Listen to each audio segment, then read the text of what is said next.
ان دونوں آیات میں اللہ رب العزت نے مسلمانوں کو حلال و طیب کھانے کا حکم دیا ہے۔ آئیے جاننے کی کوشش کرتے ہیں کہ حلال اور طیب سے مراد کیا ہے۔ یہ تمہارے لیے اس سے بہتر ہے کہ تم میدان محشر میں حاضر ہو اور سوال کرنے کی وجہ سے تمہارے چہرے پہ نشان ہو۔ اللہ کی قسم، جو شخص اپنے پیٹ میں حرام غذا ڈالتا ہے تو 40 دن تک اس کا عمل مقبول نہیں ہوتا ہے۔ ناظرین کرام، ایک بار پھر آپ کی خدمت میں حاضر ہیں ایک نئے عنوان کے ساتھ۔ آج کا عنوان ہے اسلام میں کسب حلال اور رزق حلال کی اہمیت۔ شاعر کہتا ہے، دو روٹی ہو سکون کی تھوڑی سی دال ہو، دو روٹی ہو سکون کی تھوڑی سی دال ہو، کم ہو تو کوئی غم نہیں لیکن حلال ہو، کم ہو تو کوئی غم نہیں لیکن حلال ہو۔ ناظرین کرام، اسلام میں کسب حلال اور رزق حلال کی بڑی اہمیت حاصل ہے۔ شریعت اسلامیہ نے حلال کمانے اور حلال کھانے کو واجب قرار دیا ہے اور کسب حلال کو عبادات میں شمار فرمایا ہے۔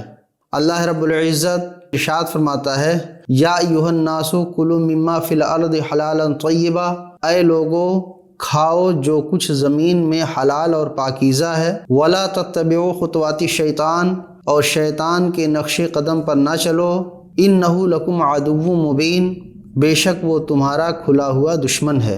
دوسری جگہ اللہ رب العزت ارشاد فرماتا ہے، یا ایھا الذین آمنوا کلوا من طیبات ما رزقناکم، اے ایمان والو ہماری دی ہوئی روزی میں سے کھاؤ، واشکروا للہ، اور اللہ کا شکر ادا کرو، ان کنتم ایاہ تعبدون، اگر تم اسی کی عبادت کرتے ہو۔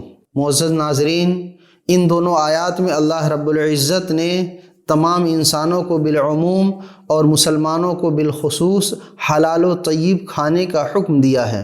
آئیے جاننے کی کوشش کرتے ہیں کہ حلال اور طیب سے مراد کیا ہے۔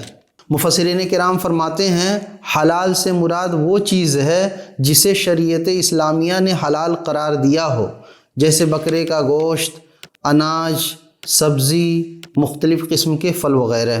اور طیب سے مراد وہ چیز ہے جو حلال بھی ہو اور حلال ذرائع سے حاصل بھی ہوئی ہو، چوری، ڈکیتی، رشوت، غصب وغیرہ کے ذریعہ حاصل نہ ہو۔ پیغمبر اسلام صلی اللہ علیہ وسلم نے بھی کسب حلال کی اپنی امت کو بہت تاکید فرمائی ہے اور بالخصوص امت کو حلال کمانے اور حلال کھانے کا حکم فرمایا ہے۔ چنانچہ ایک حدیث پاک میں اللہ کے رسول صلی اللہ علیہ وسلم ارشاد فرماتے ہیں، طلب الحلال فریضۃ بعد الفریضہ، یعنی فرائض کے بعد حلال روزی تلاش کرنا فرض ہے۔ ایک دوسری حدیث میں آپ ارشاد فرماتے ہیں، طلب الحلال واجب علی کل مسلم، یعنی حلال روزی کا تلاش کرنا ہر مسلمان پر واجب ہے۔ ایک اور جگہ اللہ کے رسول صلی اللہ علیہ وسلم اپنی امت کو ترغیب کرتے ہوئے ارشاد فرماتے ہیں، اے لوگو سب سے بہتر رزق وہ ہے جو اپنے ہاتھ کی کمائی سے حاصل ہو، اور اللہ کے پیغمبر حضرت داؤد علیہ السلام بھی اپنے ہاتھ کی کمائی کھاتے تھے۔ حضور اکرم صلی اللہ علیہ وسلم نے نہ صرف اپنی امت کو کسب حلال کی ترغیب فرمائی ہے بلکہ اصحاب کرام کو کسب حلال پر مامور بھی فرمایا ہے، اور کسب حلال کے ذرائع بھی آپ نے بتائے ہیں۔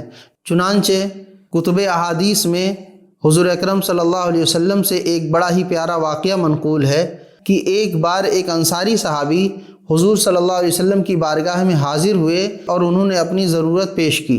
حضور صلی اللہ علیہ وسلم نے ان سے فرمایا کہ اے صحابی، تمہارے گھر کوئی چیز ہے؟ انہوں نے عرض کیا، اے اللہ کے رسول صلی اللہ علیہ وسلم، میرے پاس ایک چادر ہے جس کا ایک حصہ ہم اوڑھتے ہیں اور ایک حصہ بچھاتے ہیں، اور ایک پیالہ ہے جس سے ہم پانی پیتے ہیں۔ حضور صلی اللہ علیہ وسلم نے ارشاد فرمایا، وہ دونوں چیزیں لے کر کے آؤ۔ چنانچہ وہ صحابی اپنے گھر تشریف لے گئے اور وہ دونوں چیزیں لے کر کے بارگاہ نبوت میں حاضر ہوئے اور حضور صلی اللہ علیہ وسلم کو پیش کیا۔ حضور صلی اللہ علیہ وسلم نے ان دونوں چیزوں کو لے کر کے صحابہ کرام سے فرمایا کہ اے میرے صحابہ، تم میں سے کون ہے جو ان دونوں چیزوں کو خریدے گا؟ ایک صحابی نے ہاتھ بلند کیا اور عرض کیا، اللہ کے رسول صلی اللہ علیہ وسلم، میں ان دونوں چیزوں کو 1 درہم کے عوض خریدتا ہوں۔ حضور صلی اللہ علیہ وسلم نے ارشاد فرمایا، کوئی اور ہے جو اس سے بڑھ کر کے دام دے؟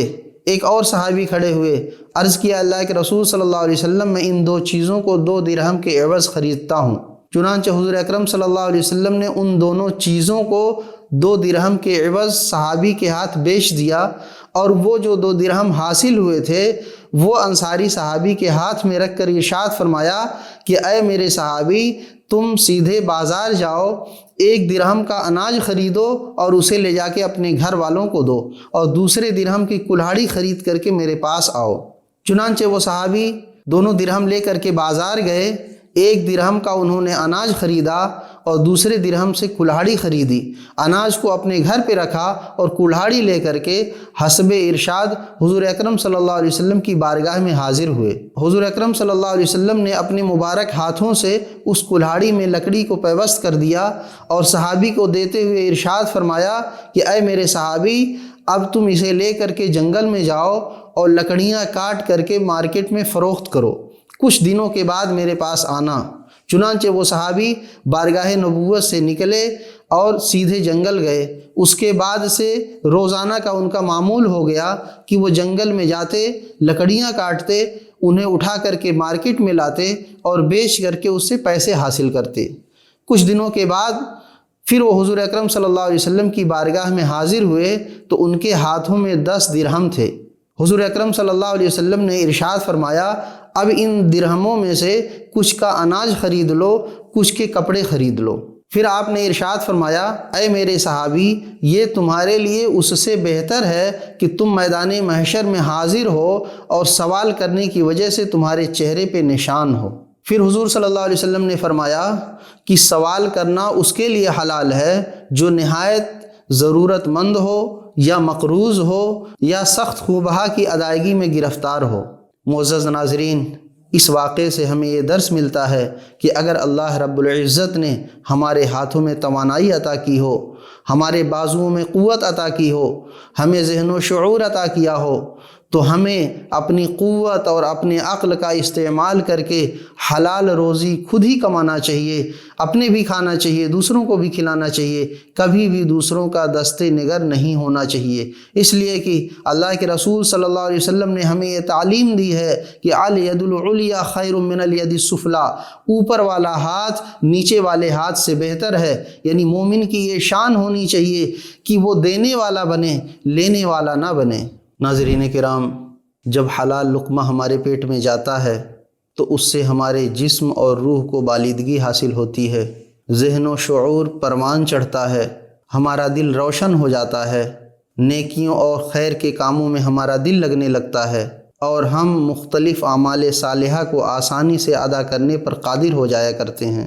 لیکن یہی لقمہ اگر حرام کا ہوتا ہے اور وہ ہمارے پیٹ میں چلا جاتا ہے تو وہ بھی اپنا اثر دکھاتا ہے، اور اس کی وجہ سے ہمارا دل سیاہ ہو جایا کرتا ہے، ہمارا دل سخت ہو جایا کرتا ہے، گناہوں کی طرف ہمیشہ مائل رہا کرتا ہے، نیکیوں میں ہمارا دل نہیں لگتا ہے، اور ہم سے ہمیشہ برے اعمال ہی صادر ہوا کرتے ہیں۔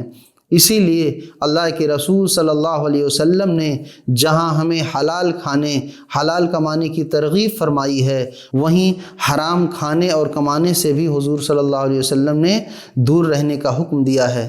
چنانچہ اللہ کے رسول صلی اللہ علیہ وسلم ایک حدیث پاک میں ارشاد فرماتے ہیں لا يدخل الجنت جسد غذی بحرام، جو جسم حرام غذا کے ذریعہ پروان چڑھا ہو وہ جسم جنت میں داخل نہیں ہوگا۔ اسی طرح سے ایک دوسری حدیث پاک میں اللہ کے رسول صلی اللہ علیہ وسلم ارشاد فرماتے ہیں اپنے منہ میں خاک ڈال لینا، مٹی ڈال لینا اپنے پیٹ میں حرام غذا ڈالنے سے بہتر ہے۔ ناظرین کرام، ایک بار ایک بڑے ہی مشہور صحابی حضرت سعد بن ابی وقاص رضی اللہ عنہ بارگاہ رسالت میں حاضر ہوئے اور عرض کیا اے اللہ کے رسول صلی اللہ علیہ وسلم، آپ دعا فرما دیں کہ میں مستجاب الدعوات ہو جاؤں، میں جو بھی دعا کروں اللہ رب العزت میری دعا کو فوراً قبول فرما لے۔ اللہ کے رسول صلی اللہ علیہ وسلم نے جب یہ سنا تو ارشاد فرمایا کہ اے میرے صحابی، اگر تم مستجاب الدعوات بننا چاہتے ہو، اگر تم چاہتے ہو کہ تم جو بھی دعا کرو اللہ رب العزت تمہاری دعا کو فوراً قبول کر لے، تو تم اپنی روزی کو پاک کر لو، تم حلال کھایا کرو۔ اور ارشاد فرمایا اللہ کی قسم، جو شخص اپنے پیٹ میں حرام غذا ڈالتا ہے تو 40 دن تک اس کا عمل مقبول نہیں ہوتا ہے۔ ناظرین کرام، غور فرمائیں، حرام کھانے، حرام پہننے، حرام کاموں میں ملوث ہونے کی کتنی وعیدیں احادیث میں آئی ہیں۔ اسی لیے ہمارے اسلاف ہمیشہ حلال غذا کی تلاش میں سرگرداں رہا کرتے تھے اور حرام غذا سے مکمل طور سے پرہیز کیا کرتے تھے۔ اس ضمن میں ایک بڑا ہی پیارا واقعہ آپ حضرات کے گوشے گزار کر کے اپنی گفتگو کو ختم کرتا ہوں۔ ایک بار خلیفہ اول حضرت ابوبکر صدیق رضی اللہ عنہ کی بارگاہ میں ان کے خادم نے دودھ پیش کیا، دودھ کا پیالہ پیش کیا۔ حضرت ابوبکر صدیق رضی اللہ عنہ کو اس وقت کھانے پینے کی خواہش تھی۔ آپ نے فوراً ہی وہ پیالہ اپنے ہونٹوں سے لگایا اور اسے نوش فرما لیا۔ خادم نے عرض کیا، حضور، جب بھی میں آپ کی بارگاہ میں کوئی کھانے پینے کی چیز لاتا ہوں آپ اس کے بارے میں تفتیش کیا کرتے ہیں، لیکن آج آپ نے ایسا نہیں کیا۔ آپ نے خادم سے دریافت فرمایا کہ بتاؤ تمہیں یہ دودھ کہاں سے حاصل ہوا؟ اس نے کہا، حضور، زمانہ جاہلیت میں نے ایک شخص کے اوپر منتر پڑھ کر کے پھونکا تھا، وہ ٹھیک ہو گیا تھا، آج اس نے اس کا معاوضہ ہمیں دودھ کی شکل میں دیا، وہ میں آپ کی بارگاہ میں لے کر کے آیا۔ یہ دودھ جو آپ نے نوش فرمایا ہے یہ اسی کا معاوضہ ہے۔ حضرت ابوبکر صدیق رضی اللہ عنہ نے جیسے ہی سنا آپ کی کیفیت بدل گئی۔ آپ نے فوراً اپنی انگلی کو حلق کے اندر ڈالا اور جتنا دودھ پیا تھا سارا دودھ قے کر کے باہر کر دیا۔ پھر آپ نے اللہ رب العزت کی بارگاہ میں دعا کی کہ اے اللہ، جس چیز پر میں قادر تھا وہ میں نے کیا، اور جس پر میں قادر نہیں ہوں، یعنی جو دودھ میری رگوں میں پیوست ہو چکا ہے، تو اس کے لیے درگزر فرما دے، مجھے معاف فرما دے۔ ناظرین، آپ نے ملاحظہ کر لیا کہ ہمارے اسلاف کرام حرام غذا سے کس قدر نفرت کیا کرتے تھے اور کس قدر پرہیز کیا کرتے تھے۔ اللہ رب العزت کی بارگاہ میں دعا ہے کہ ہم سب کو حلال کمانے اور حلال کھانے کی توفیق عطا فرمائے اور حرام غذا سے، حرام چیزوں سے مکمل طور سے پرہیز کرنے کی توفیق عطا فرمائے۔ استغفر اللہ ربی من کل ذنب واتوب الیہ۔ السلام علیکم ورحمۃ اللہ۔